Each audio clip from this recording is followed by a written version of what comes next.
Behind me right now is Strong Woman. Strong Woman was on an episode of South Park where they were talking about transgender athletes. It was a very funny episode for me. I thought it was absolutely hysterical. A lot of my trans friends also found it absolutely hysterical as well. It was a fun episode. It was poking fun at transgender athletes being in there and how certain people could get in just by transitioning immediately to compete in women's sports, knowing that men, a lot of men, are physically stronger. And it was a whole thing going on there. It was a fun little event there. Now, why am I bringing this up? Because I just saw season 27 of South Park, the first episode of season 27. And by goodness, I'm not sure if we're getting a second episode. Let me explain what event I just witnessed. If you don't know about season 27 of South Park, I need you to watch the episode and come back. If you don't want to watch the episode, I'm just going to describe it for you. It didn't just walk into the room. No. It kicked the door down. This is the most insane thing in television I've ever seen in my life. South Park is not a stranger to talking about public events or making satirized events of the common day zeitgeist. It's not unused to doing that. It's very used to doing that. South Park threw up on the couch and dared you to laugh. That's what happened. It's called Sermon on the Mount. Because at the end of the episode, Jesus gives a sermon explaining, hey, guys, we can't be doing this. Let me explain a few key points of what happens. Picture this, if you will. Donald Trump is in bed with Satan. It's one of the things. Jesus is forced into a public school assembly. And Cartman doesn't say anything controversial in the entire episode. I want you to think about this for a second. The only people that say the R slur or the F slur, the entire episode, is everybody but Cartman.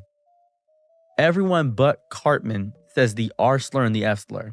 I'm going to get into Cartman later, but this is important. This is all because of Paramount and Skydance just doing nonsense with the show. This is so interesting. The show didn't return to form. It did more than that. It surgically rips that form into shreds. It uses it to mop up political bile. It duct tapes together back the First Amendment. It's insane to witness. The show literally puts Trump in bed with Satan. That's pictured behind me. And not metaphorically, I mean literally naked, spooning, fully committed to the visual gag, the devil you know.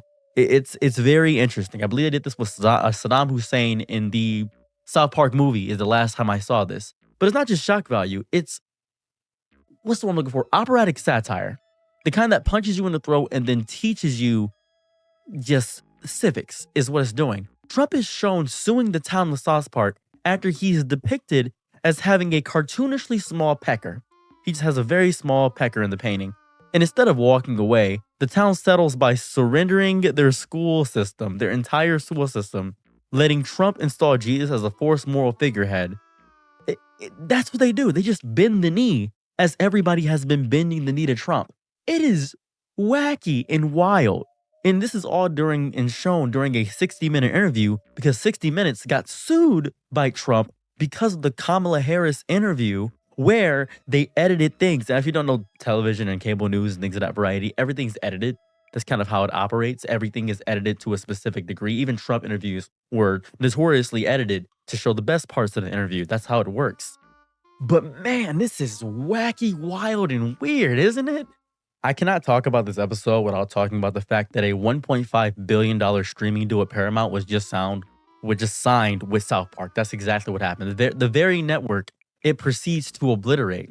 That's like signing a prenup and then roasting your spouse at the wedding. That is the exact same situation. That's just saying, here goes a prenup. You suck. It's crazy. Parker and Stone clearly made a pact with the devil and then brought the devil into the script, made him horny, and blamed for the late night show's cancellation because they directly say, hey, Trump is the reason Colbert got canceled. Paramount is skewered for merging with Skydance, allegedly ditching woke programming and turning into entertainment into ideological hostage situation. That's what's going on. And it's so delicious. They're cashing the whole check while flipping the table while walking out. It's so wacky. I am so excited because what's happening here is Cartman.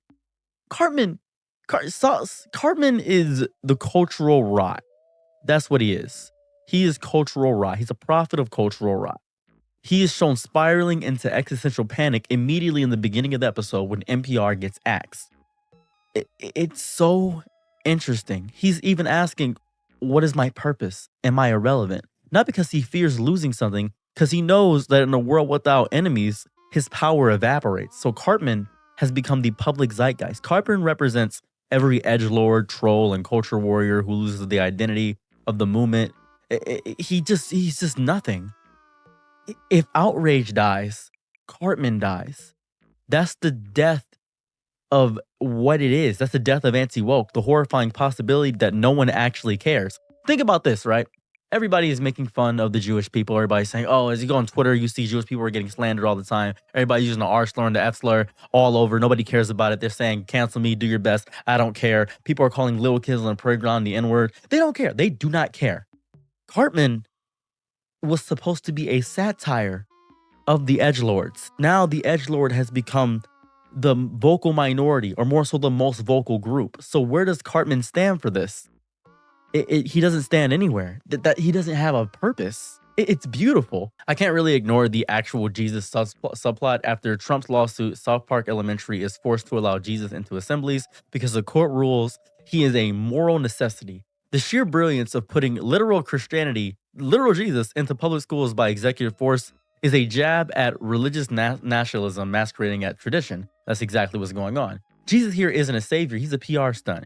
He's stage dressed to calm voters, sanitized into compliance, and wielded like a Bible-shaped bayonet. That's what's going on. And even Jesus looks tired of the gig. This isn't subtle. It's not even slightly subtle. It's exhausted, furious, and laced with heresy. It's so good. The brilliance of the episode is that it doesn't scream free speech in a dorm room libertarian way. No, it doesn't do that. It shows what happens when censorship doesn't come from dictators, but from streaming contracts, lawyers, and lawsuits. Because the whole episode, Trump is just suing. He's like, I'm gonna sue you, I'm gonna sue you, I'm gonna sue you, I'm gonna sue this person, I'm gonna sue you, 5 billion, I'm gonna sue you. It's crazy. It's a critique of modern fascism, where silencing doesn't require violence, just enough lawyers and a server farm full of NDAs. I don't have an NDA. I can talk about whatever I want to. I can do whatever I want. This is my channel. This is crazy. This episode is violently different. It's not just provocative, it's cornered. It feels like two men with too much money and too little faith in the system screaming into a void they helped design. They're not roasting. Parker and Stone, the creators of South Park, they're not just roasting. They're begging us to wake up. They're using billion-dollar platforms as like a kamikaze run against corporate complicity. That's what's happening. It's political decay and the collapse of satire itself. They're not immune from selling out. They're just honest about it. And that's what gives it power, because they sold out. What this episode really tells us is that satire isn't dead, it's just mutating. It has to be louder, uglier, and more self-destructive than ever before. That is what this episode is saying. It has to roast its own sponsors. Roasting Paramount immediately. It has to turn Jesus into a class prop. It has to put Trump in a bet with Satan and mean it. Because the moment it blinks, someone else tells the joke worse and for the wrong reason. Sermon of the Mount is not a return to South Park. It's deeper than that. It's a warning label slapped on the forehead of an entire culture, and it's written in flaming Comic Sans. You guys need to pay attention. At the end of the episode, Donald Trump is walking through a desert and he is stripped down, bare bone, booty ball, butt naked, and just exhausted, and his tiny little pecker comes out and starts speaking to him and saying, I am Donald J. Trump. It's an entire thing. And it's supposed to be a positive PR campaign for Donald Trump, saying that he goes the distance for people. And it's a weird visual gag. It's odd. It's a deep fake Donald Trump walking through the forest. It's very odd. But it's palpable because I'm never going to forget this. There has never in the history of television been a more direct and more asinine and blatant attempt at rage bait for a president that I have ever seen in all of my days. This is incredible. This is a moment in this will be talked about in history books, in hundreds of history books. People should be talking about this more, because I have never thought that South Park, I didn't think it'd do this. And I didn't think it would happen. And I gotta talk about what my favorite character. I love Eric Cartman. I like Eric Cartman for a lot of reasons, but I gotta talk about Eric Cartman if I could for a moment, please. Eric Cartman to me is not a boy. He's not a cartoon. He's a self-aware disease of the American psyche. He's a pixelated psychopath who's been fed the sins of a nation like breadcrumbs to a duck and somehow became the duck, the breadcrumbs, the lake, and the entire system of water rights. That's what Eric Cartman is. He's not evil in the way villains are evil. He's evil in the way that mold grows in places you don't know a way could rot. He's the foundational evil. He's a study in weaponized apathy, is if I could critique Eric Cartman. The kind of kid who would laugh at the world ends and then charge admission to get into the boat to stop the flood. Cartman isn't just immoral, he's amoral, which is somehow worse because he didn't think morality is even a real thing unless it benefits him. And he's convinced you're the idiot for thinking otherwise. He makes fun of Jewish people all the time. Oh, you're just a Jew, things of that variety. He says the F slur, he says the R slur. He antagonizes. He's evil. Cartman embodies, I think, the late stage capitalistic hellscape of American soul with terrifying precision. He's greedy, manipulative, deeply insecure, stupidly lucky. He's stupidly lucky. And almost always rewarded for his most despicable actions.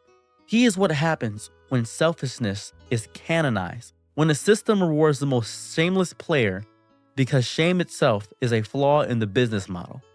If the American dream has a crusty voice, a smug face, and a plan to fake hate crimes for gain, he'll be wearing a red jacket and making jokes about respecting my authority. He is what happens when narcissism is never corrected. Cartman is the child of America. He is fed a steady diet of Reddit, processed meat, and internet outrage. He's a perfect character to me. He's perfect. We have accepted Cartman in public media for quite some time. He fed a kid his own parents in a bowl of chili at one point. We turned that to a meme. That moment wasn't just shock humor, it was a test, a checkpoint in the collective descent of comedy into absolute nihilism. He's the only character who could drop a Holocaust joke, a racist slur, and a dead mom joke in the same breath and still be the fan favorite. Why? Because we stopped seeing him as a mirror, he became a mascot. The more horrible he became, the more charming we pretended he was. That's not satire, that's addiction. That's us getting high on a caricature of evil and pretending it's just spice. That's what it was. Eric Cartman to me was Donald Trump. That's what I felt he was. Cartman is eternal, not because he changes, but because we don't. Every season, the show wipes the slate clean like a digital purgatory. He blows up a church. Next episode, he's back in class. He fakes a disability. Tomorrow, he's selling pies. There's no consequences. He just resets. And isn't that the most American thing of all? Our entire nation is built on ignoring history, saying oops, and then building a Starbucks on the mass grave. Cartman doesn't just represent America. He functions like it. Delusional, powerful, bloated, loud, charming, when convenient. And somehow still the main character of a story that really should have killed him off by now. That is Eric Cartman, to me.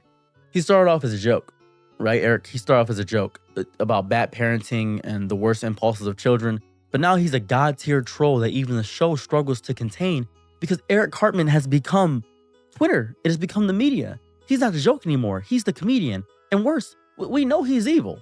We know that. We know he's supposed to be evil, but he's become based. He's become anti-woke because there's something cathartic, something deeply cathartic about watching someone say and do everything we can't, so we want to become like him. That's the seduction of Eric Cartman. Never thought I'd say the seduction of Eric Cartman ever in my life. Anyways, he gives the middle finger to society while wearing society's pants. He's satire's weaponized against its own audience. And by laughing at him, we give him more power. It's like feeding the devil with dopamine. That's what's happening. Cartman never learns. He never grows. In that loop, he becomes something worse than a villain. He becomes a mascot for cruelty without cost. He can be racist, sexist, genocidal, and lazy. And because it's just a cartoon, we shrug it off. Because real kids, but real kids watched him. When I grew up, I watched Eric Cartman. Real people laughed and internalized it. Cartman is the idol of a million edgy teens who saw him as a role model. Every time you got called an R slur or an N-word on TV or on Xbox 360, I don't know why I said TV, on Xbox 360, he's proof that if you're loud enough, competent enough, and confident and charismatic and slightly funny, you can get away with anything. Sound familiar? Because it should. It's a training manual for a generation of trolls. Somehow we have elected Eric Cartman, not just President Donald Trump. No, not literally like that, but in every influencer who monetizes outrage, every CEO who fires half a company and shrugs, every politician who builds walls and blame immigrants, every YouTuber who yells slurs for clicks. Cartman lives. His spirit is viral, resilient, and too profitable to kill. He exists wherever cruelty is reward, wherever charisma beats competence, wherever apathy is easier than empathy. We gave the joke a job. We handed the punchline a microphone, and now we're choking on the laughter because it's coming from inside the system. We keep Cartman around not because he's funny, but because he tells us we're allowed to be awful. He gives permission. He's a narrative cheat code. That's what he is. A way to explore the darkest parts of ourselves without accountability. But at some point we stopped exploring and started emulating. The parody became prophecy, and now we can't tell we're laughing at him or with him or because of him. I don't even know anymore. He's not a reflection anymore. He's a blueprint, and we keep building. But here's the beautiful part. Eric Cartman, at the end of the episode, he gave up. He can't compete with us anymore. We have somehow become worse than Eric Cartman. Because the beauty of Eric Cartman, this is the beauty of all things, he wanted the enemy. If he doesn't have a wall to go back and forth with him, he just becomes a blank thing staring into the void, and the void doesn't want to answer back. That's what's happening.